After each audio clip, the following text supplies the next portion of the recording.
Hello, everyone, and welcome again to Leaders Uncut. And today it's my great pleasure to have with us David Brennan, who is the CEO and co-founder of Arkeo AI. Hello, David. How are you doing today? Doing wonderful. Thank you for having me on the show. Well, thank you for coming on the show. That's a great honor of mine.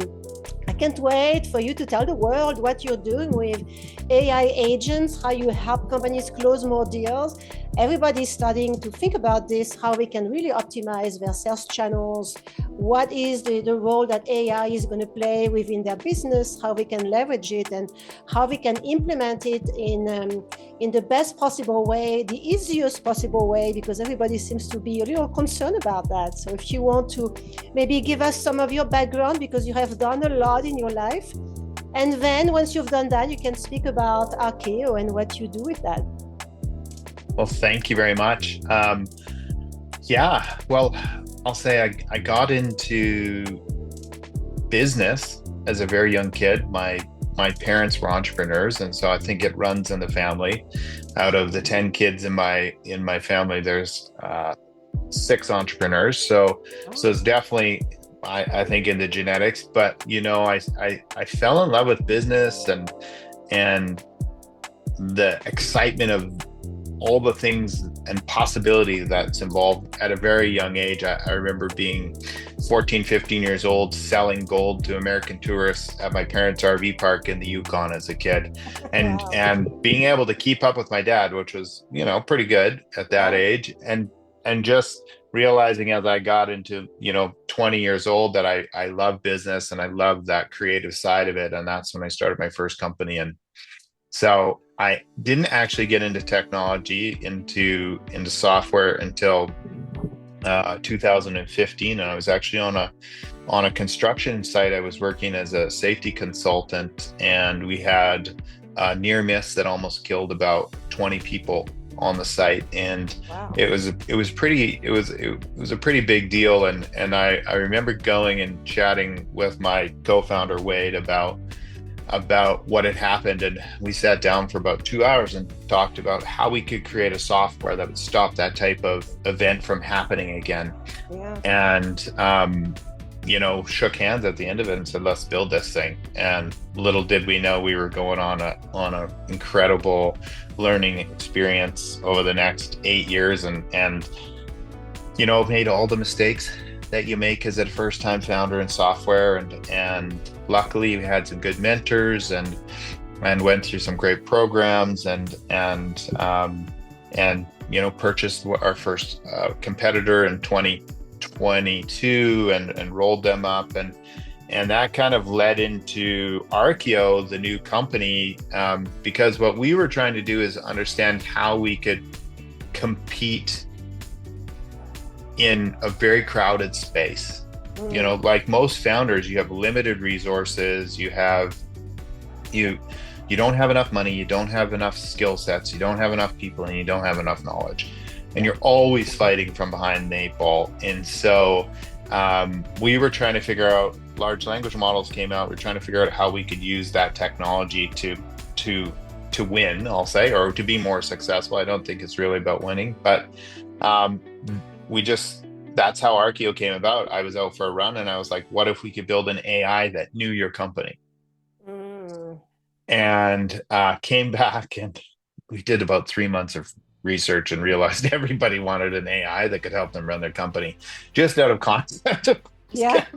Yeah. Because it sounded so good, and we signed up companies. And so we went live in actually the end of 2013 with Arkeo's first product, which was a rag. Now it was pretty common, but at that point they barely even had a name for the technology. And the first thing we realized was that founders didn't know enough about their company to actually put the content in there to make it meaningful. And within a week we pivoted and said, what we're going to build is, we called them specialists, they call them agents now. But we said, we want to build these specialists that will go into your company and they'll pull the data out, and they will create a source of truth, so that anytime that you're interacting with it, you actually have what's really happening in your company there. And we'll use AI first to go and get that data, so you don't have to. And so that's what we started to do with Arkeo. And so we launched our product in September. And so currently we have 5 agents that are working in there. We're working on releasing our 6th here in another 2 weeks. But those first agents, the first one goes into your sales pipeline, pulls out all the data that you need to know about velocity, deal stages, demographics, all of that. So you can have this high level understanding of what's actually happening. Yeah. You can chat with that agent, you can understand and run that. Then we have a marketing agent, does the same thing for marketing. We have a we have an ideal customer profile agent. And I love that one because I literally was on a podcast before this and the guy was saying, yeah, we know our market and we know our customers. And then he proceeded to tell me how, sometimes they use AI to tell them a little bit more that they're missing. And what we realized is most companies don't actually know who they sell to. They know who they want to sell to, yeah, but they don't know who the last 20 people are that actually bought their product. And when they look at that compared to who they think they're selling to, 9 times out of 10, it isn't the same. Wow. Which is really, really incredible, because if you're creating marketing material, you're creating content, emails, you're writing all of this stuff, and you're not targeting the right people that are actually buying your product, that are interested in it, then you have a problem. So that agent really adds a lot of power. So now we have our sales, we have our ideal customer profile, we have our offering, which is like goes in and says, what do you guys actually sell? And we use all that data to now create agents that can do work for you because they know your company. So one of those that we have actually is called the deal agent. And when a new deal comes into your HubSpot pipeline, scrapes the company data, looks at your sales pipeline, looks at your offering, and creates a custom sales plan for that customer with exactly what you need for them to be able to offer them to get them across the pipeline, to get across the sale. And so that's a really amazing showing of what these agents can do when they actually know your business. And so that's what our goal at Arkeo is to build an AI that intimately knows your company and so can work with you at that management level to help you actually operate what's going on in your organization. That's very, very powerful. So what I'd like you to do is explain what an agent is, because people are hearing that, but it seems like a lot of people don't really have a clear understanding of what an AI agent is. And you know what happens when you don't really understand what something is, especially when you hear AI that is scaring everybody away very, very often. I think it would be helpful if you could help us define what an AI agent is. How do you build one? How does that work? And are there any risks associated with incorporating this type of technology in the business system? So I'll break it down because I think we throw around the term AI agents, and that's like a very broad term. So you have some different levels of that. Mm-hmm. The first one is you have AI powered automation, or what you could call smart automation. So that's a combination of think like a workflow builder, but when you put a large language model in there, it gives this capacity to process information and communicate out custom outputs. Mm-hmm. And so that's how we do a lot of what people are calling agents right now. They're actually an AI automation. Okay. And so there's no real risk in them because they're a very structured process. Okay. Where you'll see it beginning to move is where agents become more autonomous. And that's when they will really be agents, because they'll have agency, obviously. And so for that to happen, you're seeing some really interesting tools come out. First, you can use something like OpenAI's Assistant API. So let's just think that you train it like with what you want it to do, you tell it what its job is, and then you give it context. And so then when it communicates, it's still a little chatbot, so it's still chatting back and forth, but you can add functions. So that's going to be those, go here, get this. So, or the ability, you can scrape the web and get data, or you can go an API into this software. So now you're creating a little bit more autonomy with it because it has instructions about what it's able to do. Still not a lot of risk because everything has to be, connected and the function. So the whole idea of like something getting away and going crazy and doing its own thing is a little bit off of what our capacities are right now. Mhm. But I think the agents of the future is what we're really going to have. There might be some things where you really should control them, and the tools that you're seeing are things like Operator, which is OpenAI just came out with this new tool that can work in your browser Yeah. with autonomy. It's Yeah. like, do this for me, and then it will think and do all those steps. Right. So that's a whole different thing than what we're seeing a lot of people use. And I think in business, we're going to be a little ways away before we want to unleash that level of autonomy, because you want to have a human in the loop. Yeah. And I think so what you're going to see is you're going to see things that we're okay with them going and doing, but even Operator has a human in the loop, because you give it a request, it goes out and does it, and then says, hey, is this what you want? So that's like an overview of like agent technology, but most of the things that are being built right now that are agents are actually AI automations. Okay, all right. Well, that helps. I think it's important to understand the differentiation here, because it's very unclear for many people. So, is your marketing making an impact? Are you reaching the right audience? Is your messaging truly connecting? Are you maximizing your return on investment? At Slice Marketing, we use AI-powered insights to fine-tune your targeting, optimize your messaging, design high-converting websites, and craft content that inspires, entertains, and educates, or to amplify your brand's impact. Sometimes a small adjustment can create big results. Let's chat, no strings attached. Email us at catherine.oaks@slicemarketing.com or visit our website. And now let's get back to our video. Tell us about the process someone decides to use Arkeo to really optimize their sales, their systems. How long does it take for the system to be fully operational? This is actually one of the really fun things about this type of technology.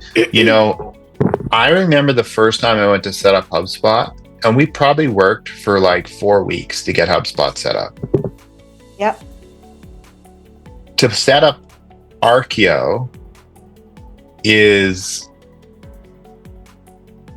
12 or 14 minutes.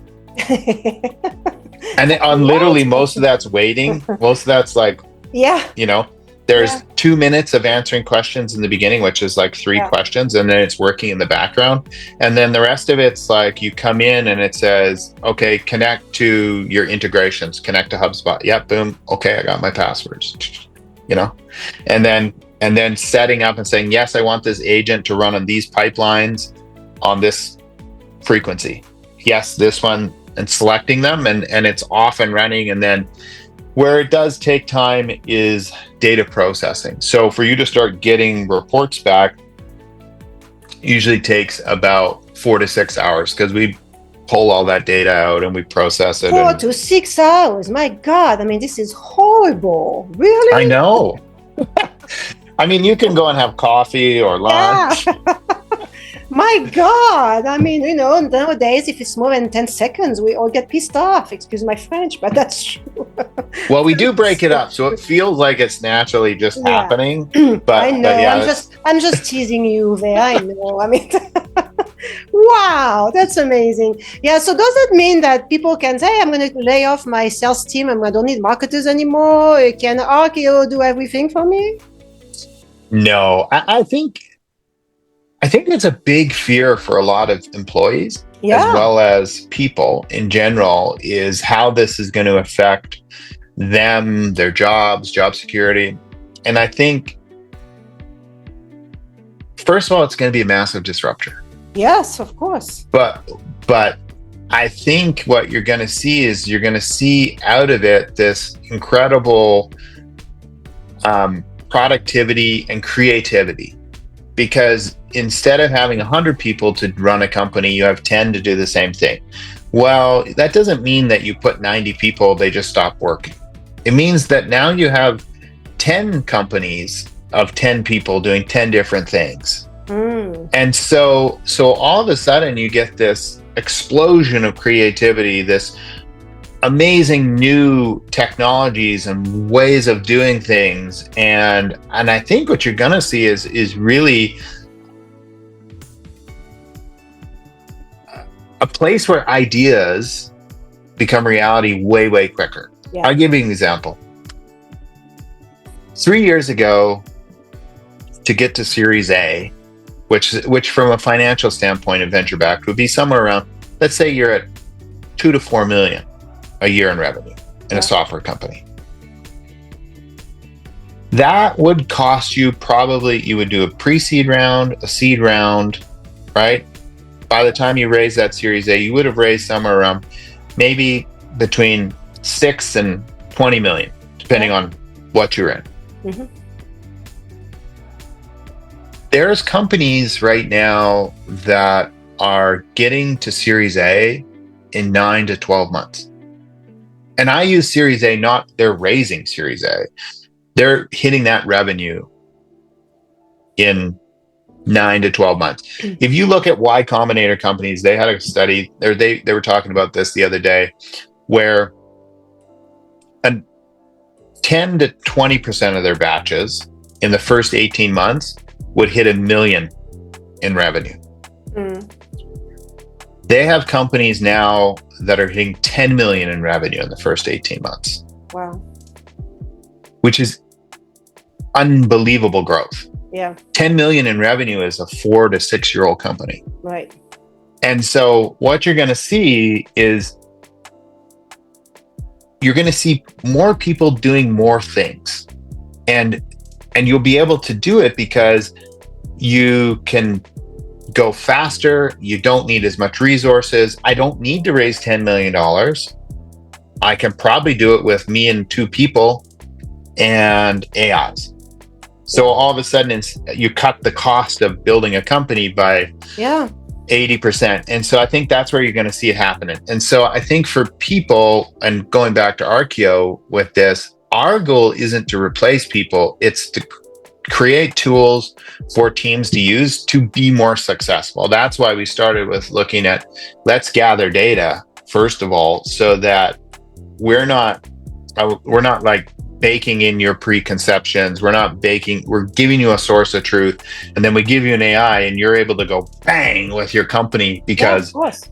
It's there and it knows it. So we definitely don't look at it as replacing your team. We look at it as how can we augment your existing team and make them better and move faster, so you don't need to raise more money. You don't need, you're not struggling because you don't have the resources to do what you want to do. Yeah, that's a huge help, of course, because a lot of people are challenged by that. A lot of founders and new companies are really challenged by that because, it can take years and you need still to make money for 5-6 years. And that's a huge challenge, right? So that would be very beneficial if you don't have to wait that long and you have all these tools at your service here.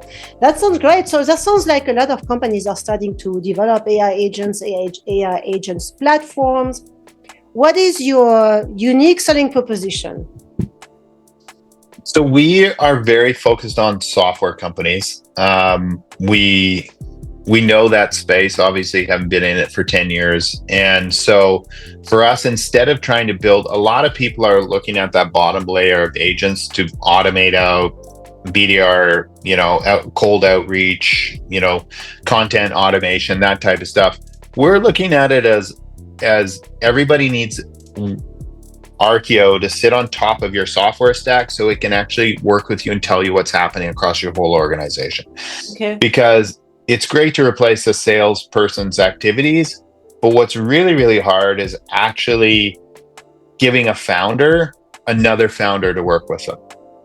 And so that's what we see Arkeo as, is that agent that sits there and goes into your sales and marketing and customer success and operations and development and accounting and brings back that information. So you have that super smart AI that knows your company as good or better than you do.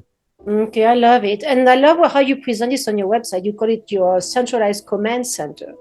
Mm-hmm. I mean, that says a lot. It's a very powerful positioning and term here because it, to me, relays a sense of trust and efficiency and security right? So is that what it is? Is that the power that the software has to really take on those tasks that you're not so good at, and optimize them to the best of the best, right?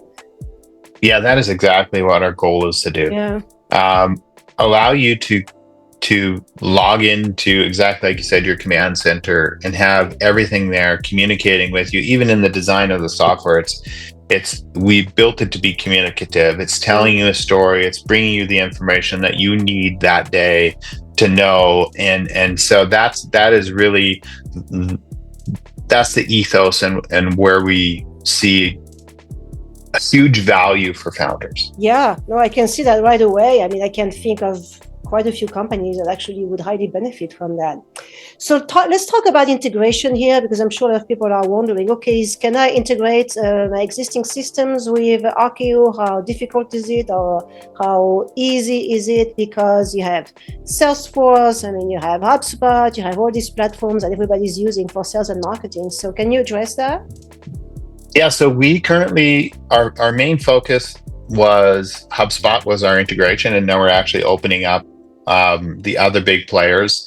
We're actually looking for some Salesforce users to bring on next, because that's really the next big sales integration. Yeah. What's really interesting, though, is how quickly you're able to, once you have that agentic infrastructure in place, how quickly you can bring on these new software stacks to be able to bring them in. And I think probably by late 2025, early 2026, we'll be looking at how do we integrate into our customers' softwares as well, so you can pull out that data on users, that type of thing. But we're really looking at the big sales CRM integrations right now.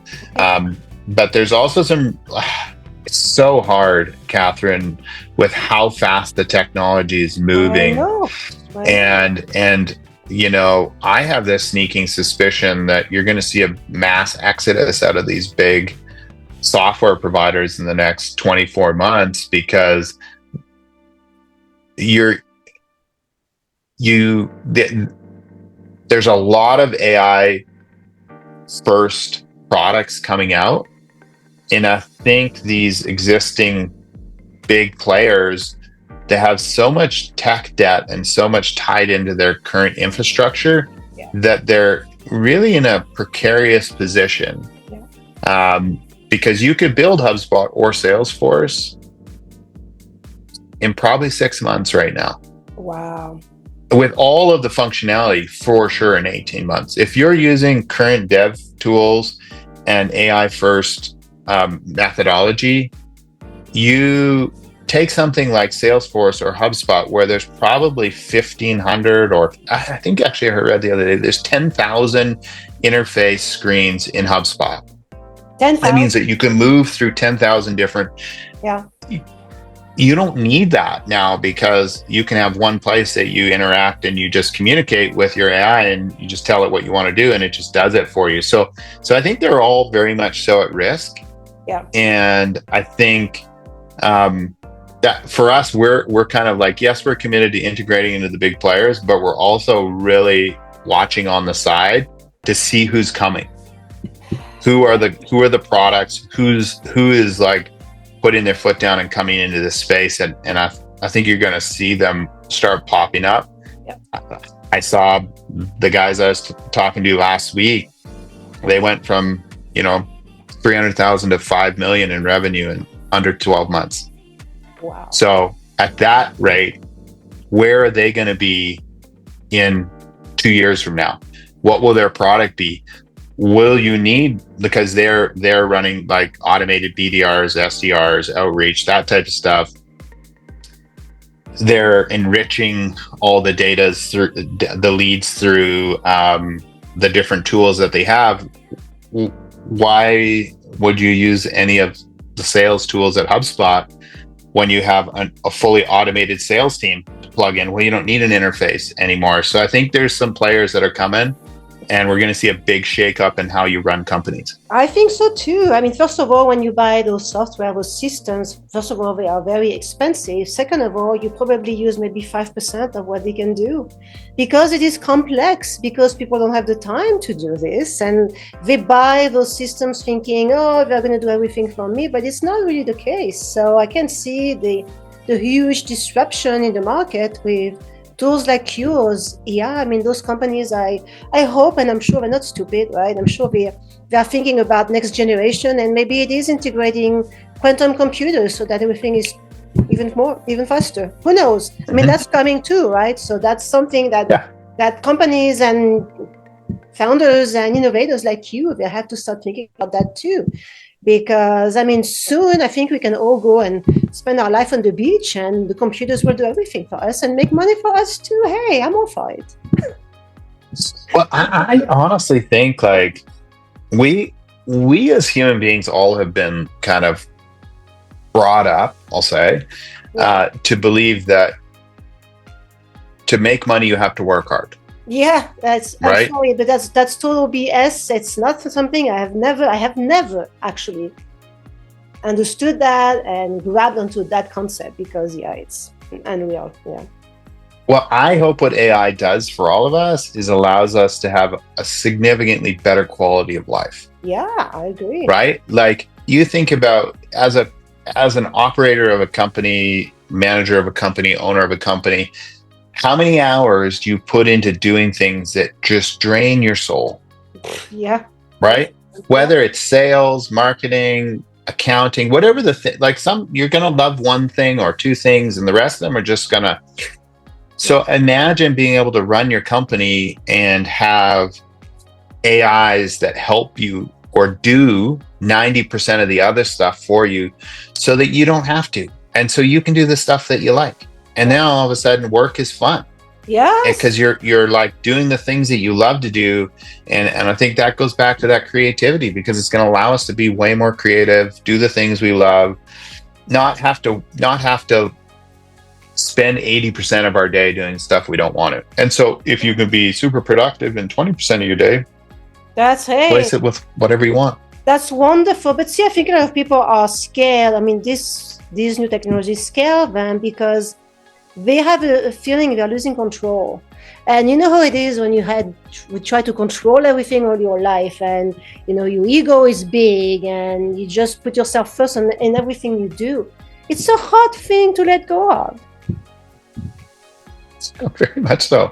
But I will say this, the interesting thing about that, and I mean, you and I could probably go into a long conversation about self-limiting beliefs and what keeps human beings from being able to be the best version of themselves. But what I really hope for a lot of founders, I think all of us, myself included, have at certain points in our lives,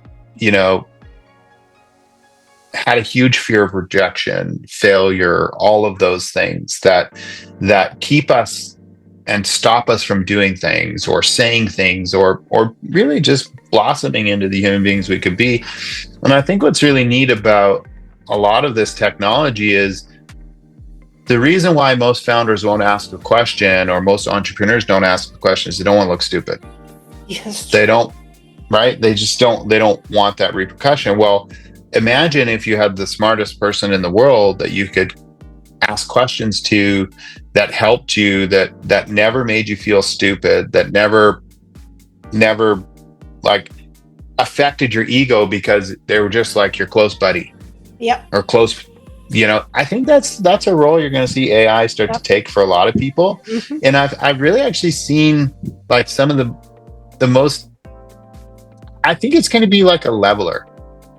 If you think about like 30 years ago, when you went into English in school and you wrote out a book report, you wrote it out by hand. Yeah. So if you couldn't spell, you got marked on your spelling. It wasn't reading comprehension that they marked you on. They marked you on your spelling. And so then spell check came out, and myself and a lot of people who couldn't spell very well, all of a sudden went from C's to A's, because we could comprehend what we were reading, we just couldn't spell. And I've seen this happen with AI too, because I have friends that struggle with reading comprehension, that struggle with understanding complex things, very gifted human beings that, if you asked them to build something, they would blow you away. They could do things with their hands and that type of stuff that would just make you be totally amazed. And so one of those people that's in my life actually took his union manual, and I don't know if you've ever read a union manual, but they're pretty like complex. He fed it into a GPT so that when he had to do billing, they had this complex billing system. He could never get it right. They sent back his invoices all the time. He put it in there. Now, every time that he bills, he goes in there and says, hey, this is how many hours I work. Can you help me figure this out? And it tells him what to put in his bill. Yeah, I know. Yeah, it's powerful. And that's incredible to me, because that makes the world fair. Yes. And I'm a huge fan of it being equal and fair for people so that everybody has a chance. I agree with you, and I think it's changing our paradigm of life. It's not just work, it's our life paradigm that is completely being disrupted. And I think that the generations, and except for children, I think the children, they're going to be able to embrace this very quickly, and it's going to be completely normal. But for us, that are not children and seniors, it's something that's very hard to embrace at first, because it's a learning curve and we are forced to learn all of this very quickly. I mean, for me, I can learn everything very fast. But right now I feel like, a little bit of stress, thinking, oh my God, there's so much I need to do. There's so much I need to change. And I have this feeling of being overwhelmed. Can I do it? Or where do I turn? So I think a lot of people are in that position right now where they're overwhelmed with anxiety because they feel that they have no time, that they have to act fast.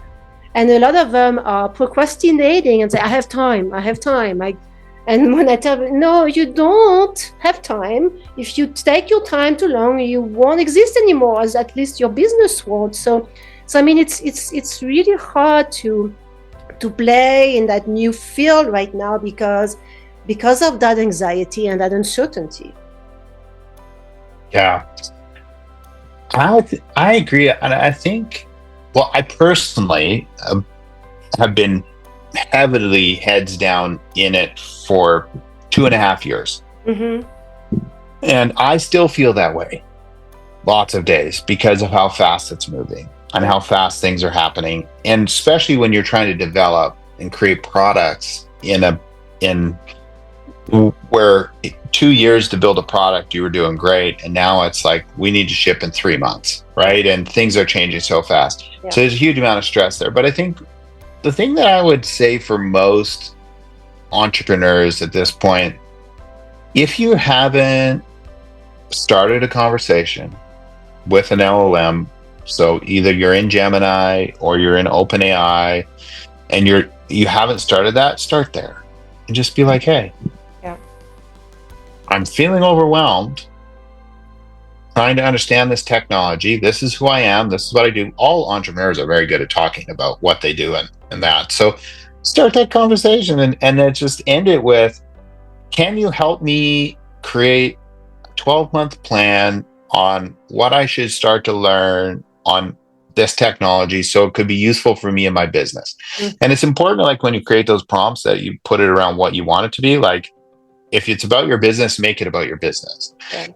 And it would spit out a 12-month plan and just every day go in, spend an hour a day studying the technology, studying the tools, studying what's happening. And it's fun now because you're just kind of like learning about this cutting edge technology, and the things that it allows you to do are we've never had a technology like this before, and it's so easy to use. If you can speak your thoughts and you can communicate, which most founders can communicate, because if you can't communicate, you can't get a team to do what you want them to do. That's talk to an LLM the exact same way you would talk to an employee. Explain it in detail and watch what it will do for you. Yeah, that's a great advice. Start small, start somewhere, and then you'll get more acclimated with that. Okay, great. So now if someone wants to use your platform, you can get started for free, right? You don't have to pay right away. And then can you give us an idea on pricing? Yeah, so we have a 60-day free trial. Okay. It'll be coming down to 30 days here pretty soon. And we're running 80% off for the first year. So it's about $200 a month. And then the How much biggest did thing you about say? that, How much did you say? 200? 200 a month right now. Okay. Okay. And so that's after the 80% discount. Yeah. And we're looking for companies to come in that want to be part of our development process, have agents built for them, because we're building a lot of customized agents now for the companies that are coming in.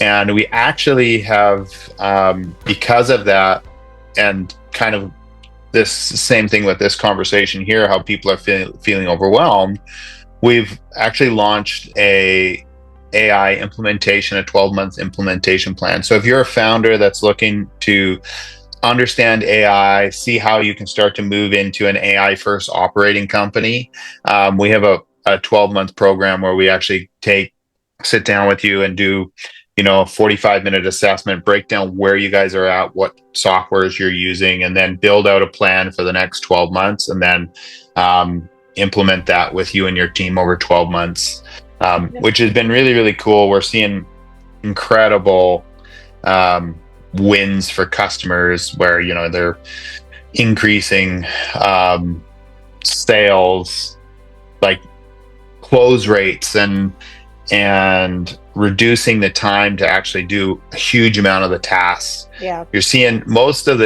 teams are being 1 to 2x, like mostly 2xing your whole team. So if you got a 10-person team, you're seeing twice the productivity out of them with just the tools that you're able to implement and some custom builds. So it's a really, really cool piece. And Ashley and I are it's one of those passion projects because it kind of fits in with the podcast and the things that we're doing as well. So we only take on 4 companies a month, but it's one of those things that I love doing because I like talking to founders and entrepreneurs and learning and seeing what they're doing in their business and seeing how we can help.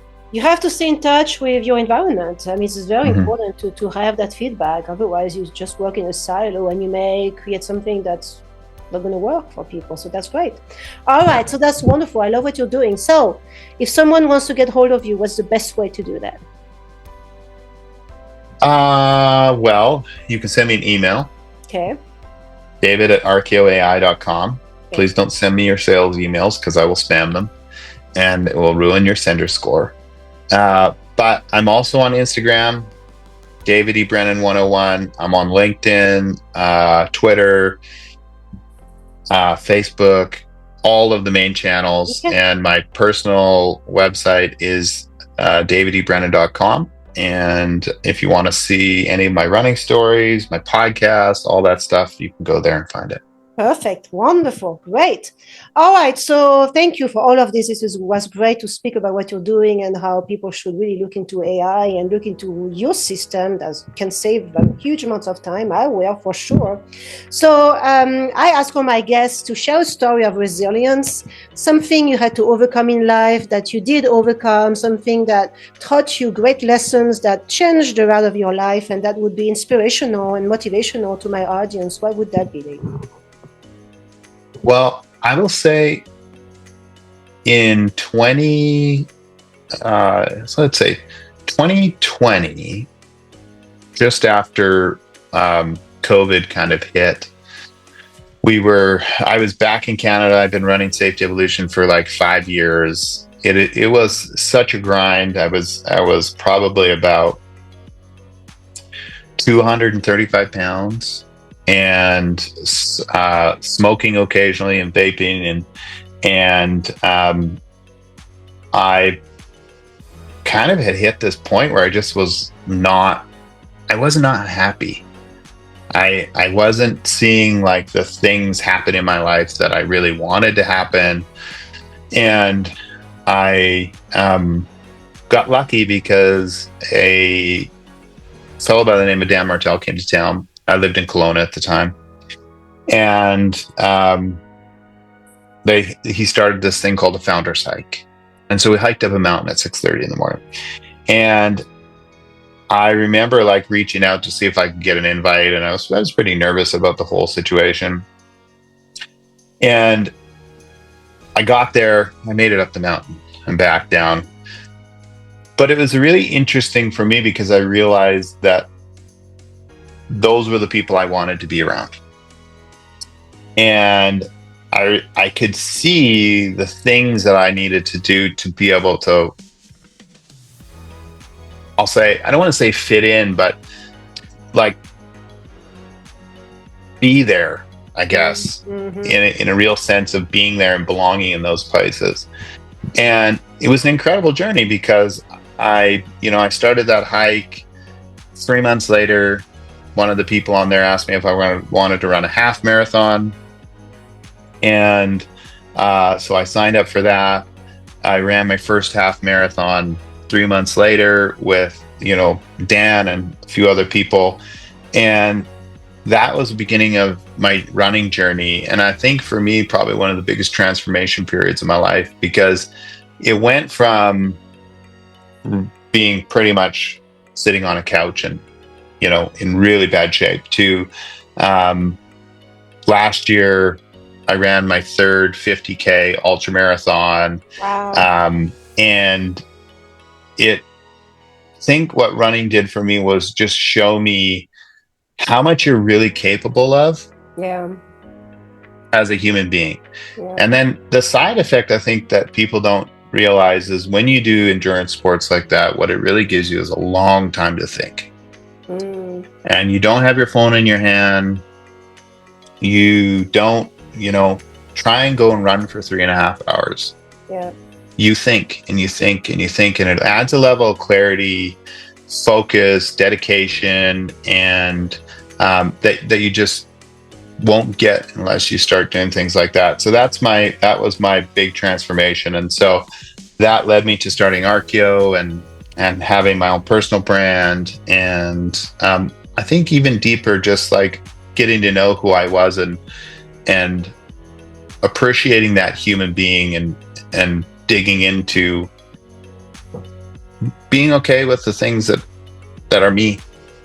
So beautiful. First of all, congrats, because wow. I mean, it's not easy to do something like that, but you did it, and now you're an ultra runner. That's incredible. What a beautiful story. And you're right, anybody can do it, and anybody can make the decision to change their lives and change the path of their life, because everything is possible. So it's beautiful. Thank you for sharing, and you're such an inspiration, and you're such a leading entity that people should look at and realize, I can do this too, right? Nothing is impossible. We are our own worst enemy.